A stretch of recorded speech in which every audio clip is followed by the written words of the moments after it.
नाशिकमधील तरुणाच्या मुजोरीचा एक व्हिडिओ आता व्हायरल होतोय। भर रस्त्यात तरुणाचा मुजोरपणा पाहायला मिळालाय। महिलेसोबत त्या ठिकाणी गैरवर्तन करण्यात आलंय। महिलेला शिवीगाळ करत गैरवर्तन केल्याचा धक्कादायक प्रकार समोर आलाय। आरोपी समीर हमीद शहाला भद्रकाली पोलिसांनी अटक केली आहे। महिलेच्या कारसमोर दुचाकी आडवी लावून गैरवर्तन करण्यात आलं आहे। कारमधील महिलेने जाब विचारल्यानंतर तरुणाने लाच मारली। दृश्य आपण पाहतोय। आरोपी समीर हमीद शहाला या ठिकाणी आता खरं त्याचा मुजोरपणा समोर आलेला आहे। महिलेच्या कारसमोर दुचाकी आडवी लावून हे कृत्य करण्यात आलं आहे। कारमधील महिलेने जाब विचारल्यानंतर तरुणाने लाच मारली। या संदर्भात ताजी अपडेट देण्यासाठी आपले प्रतिनिधी नाशिकमधून किरण ताजने आपल्यासोबत जोडलेत। किरण, भर रस्त्यात तरुणाचा मुजोरपणा समोर आलेला आहे। महिलेसोबत गैरवर्तन करताना समोर आले, काय सविस्तर माहिती आहे? कारण खरं तर नाशिकच्या गंजमाप सिग्नल परिसरातील ही संपूर्ण घटना आहे।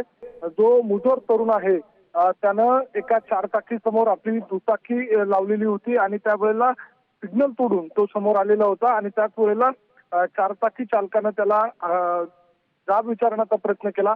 सिग्नल सुरू नाहीये, आला कशासाठी असं म्हणून ज्या वेळेला विचारलं त्यावेळेला तरुणाला राग आला आणि त्यानं हुज्जत घातली। त्याचा मुजोरपणा देखील यावेळेला आपल्याला दिसतोय।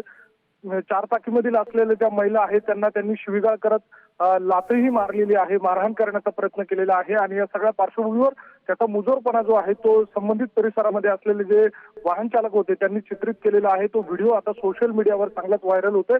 या सगळ्या पार्श्वभूमीवर व्हिडिओ व्हायरल झाल्यानंतर या तरुणाला नाशिकच्या भद्रकाली पोलिसांनी अटक केलेली आहे। त्याच्यावर गुन्हा दाखल केलेला आहे। एकूणच जर बघितलं तर मागील काळामध्ये याच परिसरामध्ये शालिमार परिसरामध्ये एका रिक्षा चालकाचा व्हिडिओ व्हायरल झालेला होता। त्याचा मुजोरपणा देखील समोर आलेला होता आणि असं असताना पुन्हा एकदा नाशिकमध्ये मुजोरपणाचा व्हिडिओ समोर आलेला आहे। त्यामुळे आता पोलिसांनी या सगळ्या मुजोर तरुणांवर कठोर कारवाई करण्याची अपेक्षा आहे। करण, नक्कीच किरण, खूप खूप धन्यवाद या महत्त्वपूर्ण अशा माहितीसाठी।